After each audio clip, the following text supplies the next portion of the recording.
puts them on earth to carry out his work. He also does some strangely romantic things, like goes for walks on earth in the cool of the day.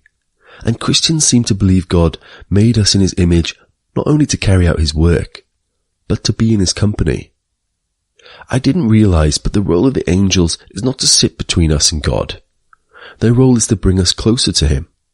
Human beings aren't some pawn in the galactic game of SimCity being played by God. It seems like human beings have a uniquely privileged role and are the closest thing to God in all creation. You don't have to be a psychotherapist to see how this type of parental creator instills both comfort and loyalty in its followers. God's character is complicated, however.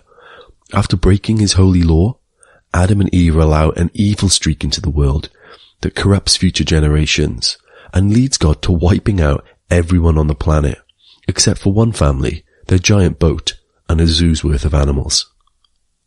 I'm starting to see why thoughtful types like William Blake have been both tantalized and disturbed by the depiction of God's character.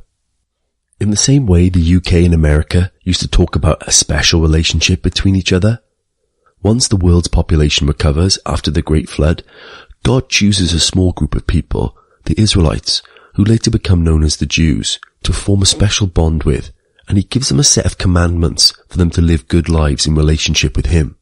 The rest of the Old Testament follows closely the story of this ancient, sometimes dispersed group of Jews, and focuses on the rise and fall of the men and women within their number. God then works through their religious leaders, known as prophets, people like Moses, who help them when they lose the plot, which they seem to do endlessly. Significantly, several of the prophets, like Isaiah, predict the coming of what they call the Messiah, who will be born of a virgin, and who will create a new type of special relationship between people and God. And this is where the Christmas story begins.